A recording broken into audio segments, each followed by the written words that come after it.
રાજકોટના ઉપલેટાના ગ્રામ્ય વિસ્તારમાં ભારે વરસાદના કારણે કોઝવે ધોવાઈ ગયો છે। મોટી પાનેલીથી સીમ વિસ્તાર વાવડિયા તરફ જતો કોઝવે ધોવાઈ ગયો તો કપૂરિયા હોકળા પર કોઝવે તૂટી ગયો। કોઝવે તૂટી જતા 50 જેટલા ખેતરમાં પાણી ફરી વળ્યા, જેથી ખેડૂતોને હાલાકી થાય છે। 3 વર્ષમાં 3 કોઝવે બનાવાયા। સ્થાનિક ખેડૂતોની માંગ છે કે કોઝવેની નીચે નાળું બનાવવામાં આવે।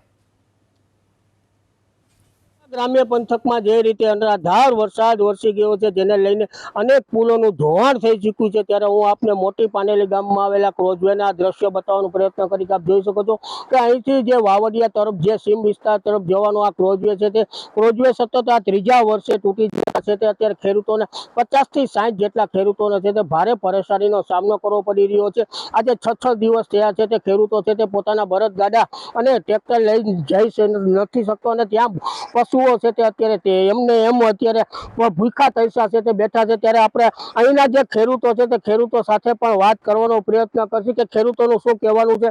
જે રીતે અત્યારે વરસાદ વરસી ગયો છે અને આ ક્રોજવેને નુકસાન થયું છે, કેટલા વર્ષથી આ નુકસાન જાય છે, તમે આ તંત્રને કોઈ રજૂઆત કરી શકતા? ખેડૂતોની છેલ્લા 3 વર્ષથી આ જ હાલાકી છે। એક કોઝવે 3 વાર બન્યો પણ 3 વાર આ જ રીતે ધોવાઈ ગયો છે। પહેલા જ વરસાદમાં આ કોઝવે ધોવાઈ જાય છે અને ટૂંકી ગ્રાન્ટમાંથી બને છે એટલે કોઝવે આવી રીતે ભાઠાની જેમ બને અને આમાં વરસાદના પાણીનો પ્રવાહ જાજો વધુ આવવાથી આ કોઝવે ધોવાઈ જાય છે। 50-60 ખેડૂતને જવાનો આ રસ્તો છે અને આમ આગળ ઉપર જમીન પણ 600-700 વીઘા આવે છે, એમાં કામ કરવાની જરૂર પડે।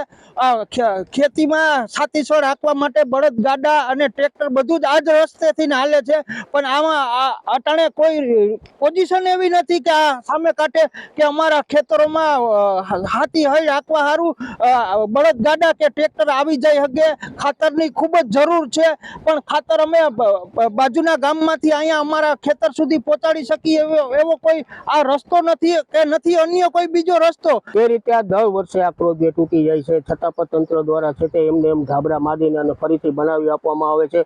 તમે શું કહેશો, આ કેટલા જણાના ખેડૂતોના ખેતરમાં રસ્તો જવાનો રસ્તો છે, તમારી માંગ શું છે?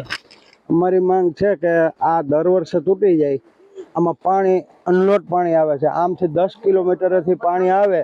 આ કપૂરિયો હોકરો કહેવાય, કપૂરિયો આ વાવડિયા વિસ્તાર કહેવાય, આમાં 50-60 ખેડૂત આવેલા છે ને આમાં અત્યારે અહીંથી 2-2 કિલોમીટર હાલીને અમારે ખાતર નાખવું કે ગમે એ કરવું હાલીને અહીંથી લઈ જવું પડે। અહીંથી કઈ રસ્તો હાલતો નથી, માટે આ ભૂંગરા નાખે એટલે શું થાય કે આમાં બંધ થઈ જાય ને પાણીનો પ્રવાહ બહુ અતિ આવે છે આમાં। તો આમાં જો નાલા જેવું બનાવે ને તો આમાં કંઈક આનો ઉકેલ આવે।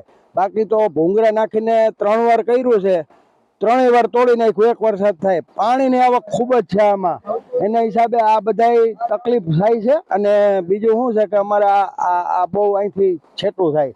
એક મોટા ગ્રાન્ટની માંગ ખેડૂતો અત્યારે કરી રહ્યા છે, ત્યારે હું આપને સીધા દ્રશ્યો બતાવવાનો પ્રયત્ન કરી કે આપ જોઈ શકો છો કે આજે સતત 3 વર્ષથી આ ક્રોજવે વાવડિયાનો જે કપૂરિયા હોકરા ઉપર જે આ ક્રોજવે બનાવવામાં આવ્યો છે, જે દર 3 વર્ષે છે, 3 વર્ષ થયા છે તે આ ક્રોજવે છે તે તૂટી જાય છે। ત્યારે ખેડૂતોની માંગ છે કે આ હોકરો છે તે હોકરા ઉપરનો જે આ ક્રોજવે છે તે નવો અને ભૂંગરા નાખી અને વ્યવસ્થિત બનાવી આપે તેવી અહીંના ખેડૂતોની માંગ છે। નિલેશ મારું, એબીપી અસ્મિતા।